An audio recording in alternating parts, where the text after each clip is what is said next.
Good morning बच्चों। बेटा अब हमारा केमिकल क्लासिफिकेशन चल रहा था जिसमें हमने प्योर सब्सटेंस और एलिमेंट्स के बारे में पढ़ लिया था। एलिमेंट्स में हमने मेटल्स, नॉन मेटल्स और मेटेलॉइड्स थी, उनके बारे में स्टडी कर ली थी।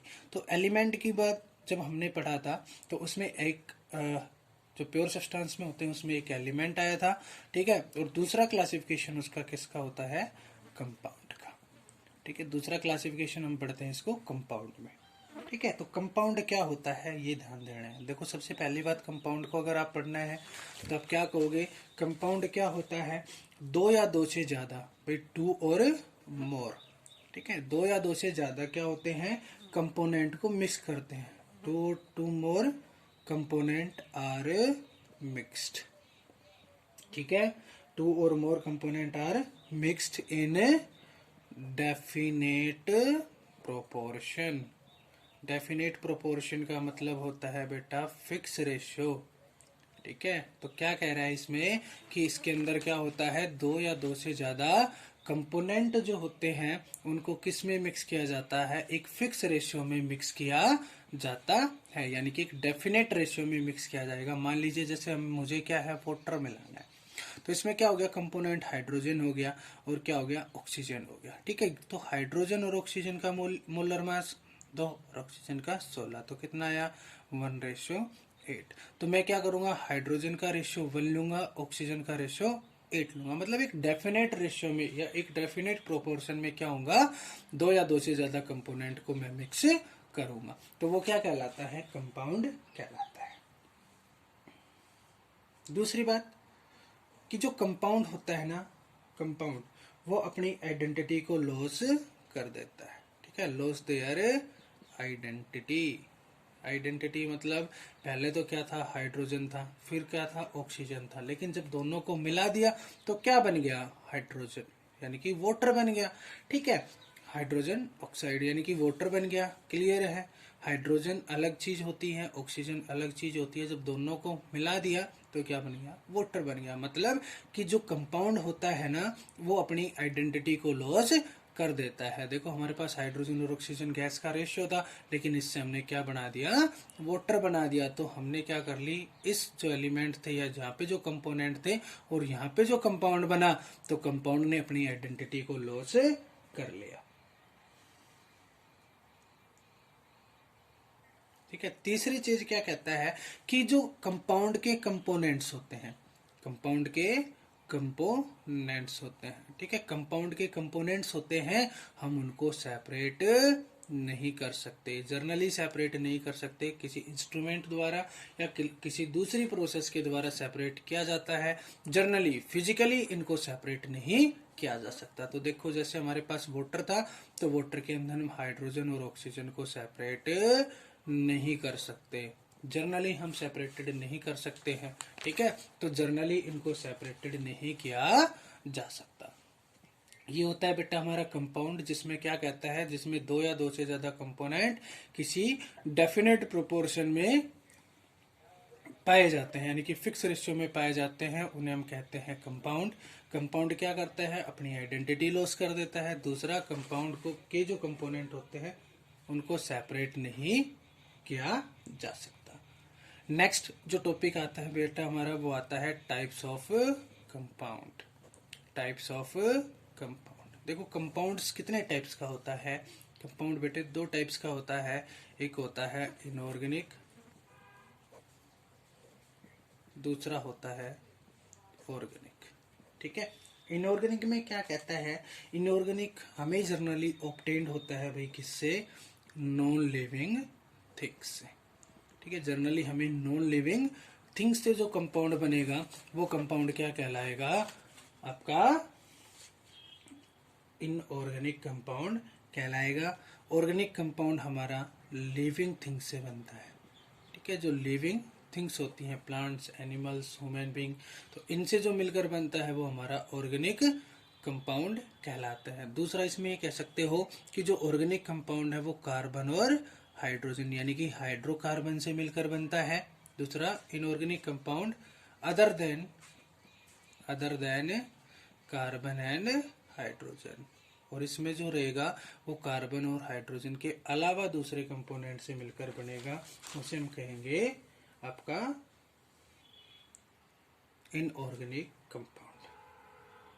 देखो यहाँ पे यूरिया जो होता है ना, यूरिया का फॉर्मूला होता है NH2NH2CO NH2। ये बेटा यूरिया का फॉर्मूला होता है, इसको ऐसे भी लिख सकते हो आप, ठीक है। ये यूरिया का फॉर्मूला है। तो कहता है कि जो यूरिया है ना, ये फर्स्ट ऑर्गेनिक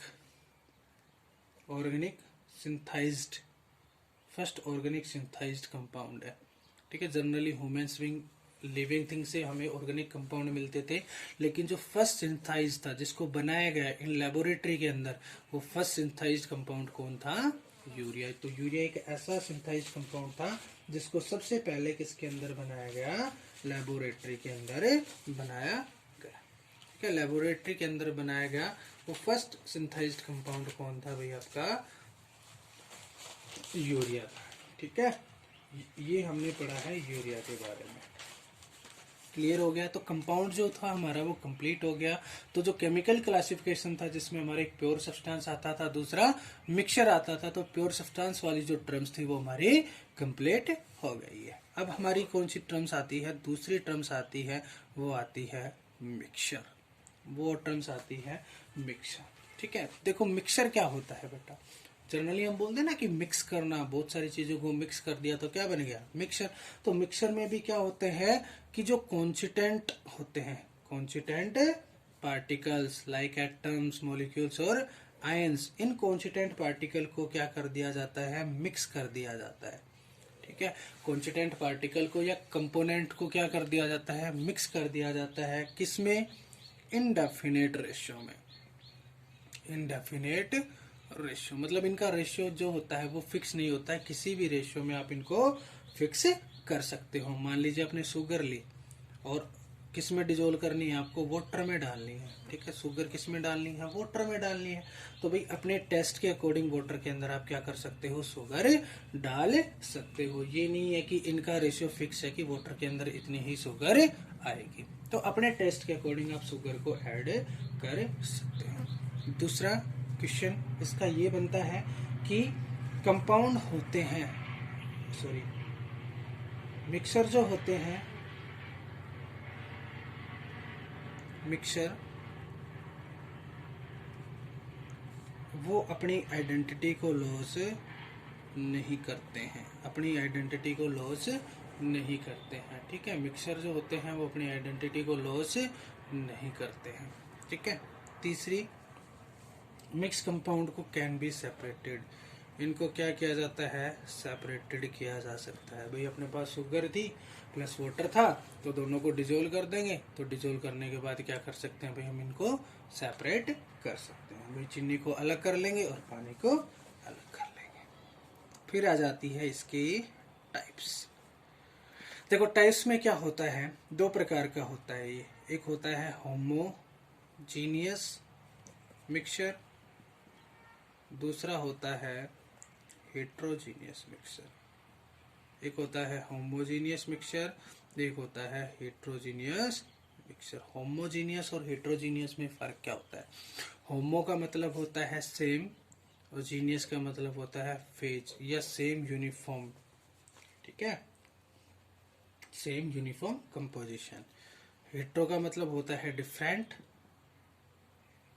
और इसका मतलब हो गया फेज। मतलब कि होमोजीनियस मिक्सचर वो हो गया जिसमें आपका सेम फेज मिले, और हेट्रोजीनियस मिक्सचर वो हो गया जिसमें आपको अलग अलग फेज मिले। तो देखो बेटा, जैसे मैंने क्या किया, शुगर ली और वाटर लिया, शुगर में वाटर मिला दिया, तो हमारे पास क्या बना? सॉल्यूशन बना, ठीक है। तो शुगर प्लस वाटर, जब हम इसको डिजोल्व करेंगे तो वाटर के अंदर शुगर क्या हो जाएगी? कंप्लीटली डिजोल्व हो जाएगी। तो जो हमें फेज मिलेगा वो सिर्फ वाटर का ही मिलेगा, इसीलिए ये क्या कहलाता है? होमोजीनियस मिक्सचर कहलाता है। अब मैं कहूँ कि आपने वाटर ले लिया और वाटर के अंदर आप स्टोन डाल दीजिए, ठीक है, तो सॉल्यूशन तो बनेगा, लेकिन इसमें जो वाटर रहेगा ये कहाँ रहेगा? अपर फेज पे रहेगा, और स्टोन जो रहेंगे, पत्थर रहेंगे, वो निचले फेज पे रहेंगे, नीचे रहेंगे। तो हमें कितने फेज मिलेंगे?